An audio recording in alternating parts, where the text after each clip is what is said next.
Have you ever heard the term increased intracranial pressure? It's about a cerebrospinal fluid pressure and not about the blood pressure. Let's talk this more detailed. Intracranial hypertension is a clinical condition that is associated with an elevation of the pressures within the cranium.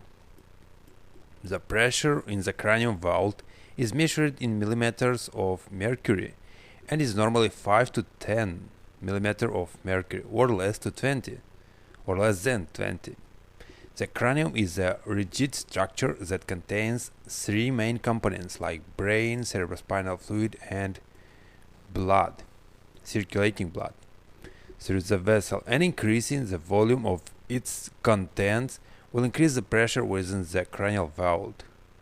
The Monroe-Kelly doctrine states that the contents of the cranium are in a state of constant volume, that this is the total volumes of the brain tissues, cerebrospinal fluids, and intracranial blood are fixed, and increasing the volume of one component will result in a decrease of volume in one or two other components.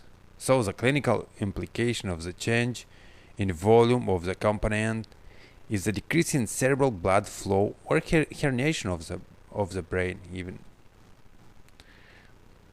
We have on the right side the structure of the cerebrospinal fluid movement, and you should know that cerebrospinal fluid is a clear fluid found in the subarachnoid space and ventricles that cushions the brain and spinal cord.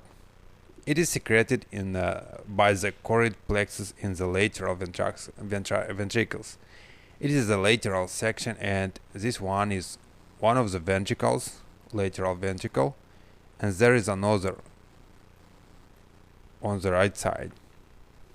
Travels to the third ventricle. This one is the third ventricle through the foramen of the Monroe. From the third ventricle, cerebrospinal fluid reaches the fourth ventricle through the aqueduct of Sylvius. This one is aqueduct, and this structure is fourth ventricle. This one is fourth ventricle. From here, it flows into the subarachnoid space via the foramen magenda or magendi and Luschka, and is eventually reabsorbed into the dural venous sinuses by arachnoid granulation. What are the causes of increase in brain volume? For example, generalized swelling of the brain. This could lead to the increased intracranial pressure.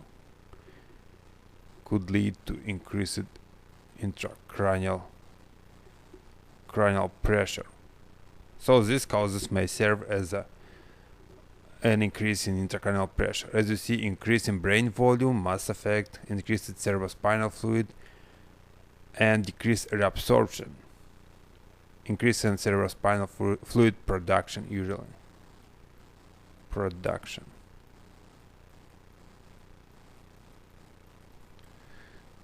So let's discuss step by step. Increase in brain volume, so generalized swelling of the brain or cerebral edema from a variety of causes such as trauma, ischemia, hyperammonemia, uremic encephalopathy, and hyponatremia.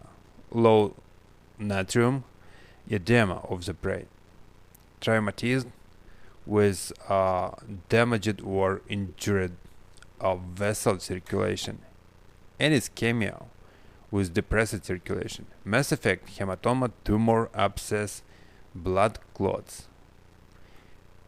Increase in cerebrospinal fluid production, for example, or choroid plexus tumor that also having an increased production of the cerebrospinal fluid, and decreased cerebrospinal fluid reabsorption, for example, obstructive hydrocephalus. If, for example, this one is blocked and no fluid is coming here, there will be some decrease in cerebrospinal fluid absorption, meningeal inflammation or granulation.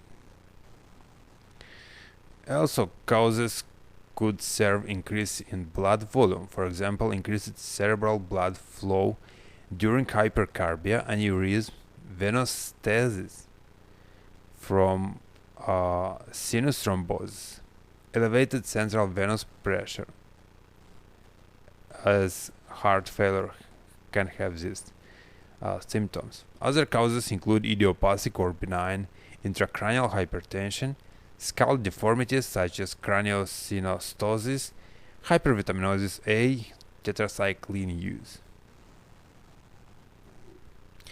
Now it's time for pathophysiology. The harmful effects of intracranial hypertension are primarily due to brain injury. Caused by cerebral ischemia. Cerebral ischemia is a result of decreased brain perfusion secondary to increased intracranial pressure.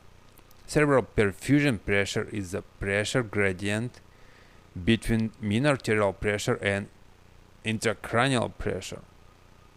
Cerebral perfusion pressure target for adults following severe traumatic brain injury is recommended at greater than 60 to 70 mm of hydrargium or mercury, and a minimum of cerebral perfusion pressure greater than 40 mm of mercury is recommended for infants, with very limited data, of course, on normal cerebral perfusion pressure targets for children in between. Cerebral autoregulation is a process by which cerebral blood flow varies to maintain adequate cerebral perfusion. When the mean arterial pressure is elevated, vasoconstriction occurs to limit blood flow and maintain cerebral perfusion. However, in either a patient is hypotensive, cerebral vasculature can dilate to increase blood flow and maintains cerebral perfusion pressure.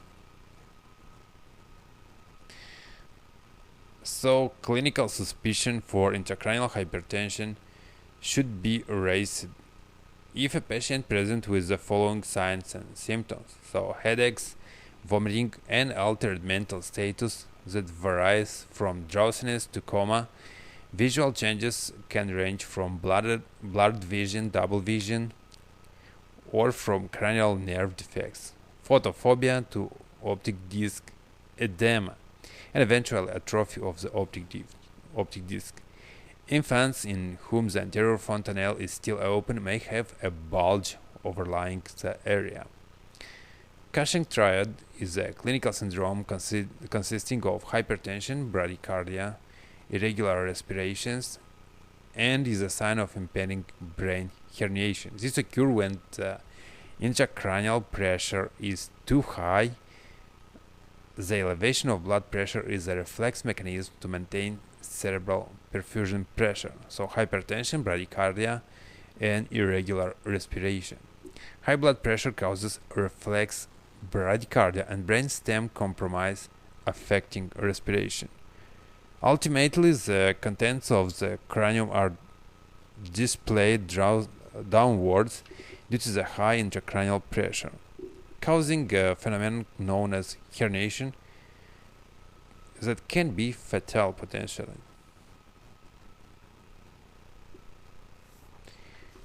And evaluation. The evaluation of increased cerebral pressure should include a detailed history-taking, physical examination, and ancillary studies. It is extremely important to identify increased intracranial pressure as early as possible to prevent herniation and death. For example, malignant middle cerebral artery stroke presented presenting with increased intracranial pressure. Malignant middle cerebral artery stroke is seen more in the younger population. Usually, these patients are admitted to the intensive care unit setting. Following the neurological exam closely is very important. Usually, there is an altered mental status and development of a fixed and dilated pupil.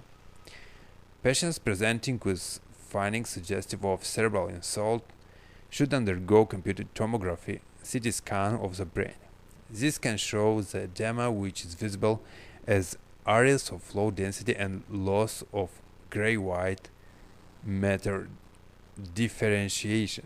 So low density and loss of gray-white area or matter differentiation. There can also be an obliteration of the cistern of and sulcal space. A fundoscopic exam can reveal papillary edema, which is a telltale sign of raised intracranial pressure, as the cerebrospinal fluid is in continuity with fluid around the optic nerve. Imaging, computed tomography of the head or magnetic resonance imaging can reveal signs of raised intracranial pressure, like enlarged ventricles, herniation, mass effect from causes such as tumors, abscess, hematomas, and others, which we discussed previously, like mass effect, hematoma, tumor, abscess, and blood clots. Measurement of opening pressure with a lumbar puncture. In this procedure, a needle is introduced in a subarachnoid space. This can be connected to a manometer to give the pressure of the cerebrospinal fluid prior to drainage. A measurement greater of 20 mm of mercury is suggestive of raised intracranial pressure. Brain imaging should precede a lumbar puncture because lumbar puncture can cause a sudden and rapid decrease in intracranial pressure, and the sudden change in volume can lead to herniation. So do prior to lumbar puncture a CT scan. Intracranial pressure monitoring.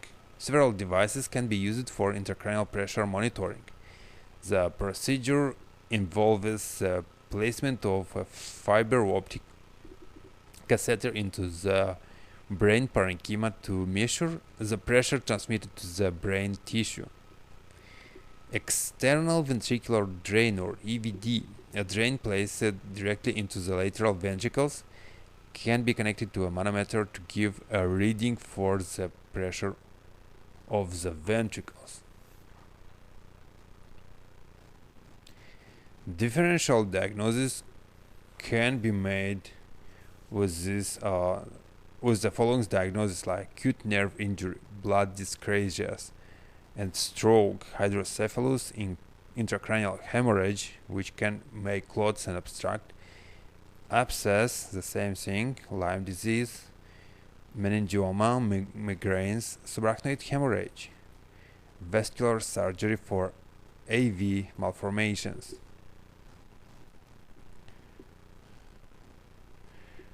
And the last line, which is treatment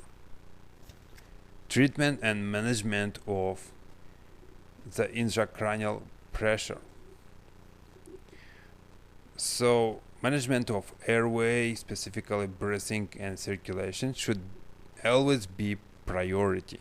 Measures to lower intracranial pressure are elevate of the head of the bed to greater than 30 degrees, keep the neck midline to facilitate venous drainage from the head. Hypercarbia lowers serum pH and can increase cerebral blood flow, contributing to rising intracranial pressure. Hence, hyperventilation lowers CO2 to around 30 can transiently used. Mannitol was the primary agent used at doses of 0.25 to 1 gram per kilogram body weight, but you also can increase this dose to make more effective and more evident the effect. And it is thought to exert its greater benefit by decreasing blood flow viscosity and to a lesser extent by decreasing blood volume as promoting diuresis. 3% hypertonic saline can be administered as a 5 ml per kilogram bolus or a continuous infusion, monitoring serum sodium levels closely, as you can decrease or increase only 12 milliequivalents per day to not make some demyelination. Drugs of carbonic anhydrase inhibitor class, such as acetazolamide, can be used to decrease the production of cerebrospinal fluid.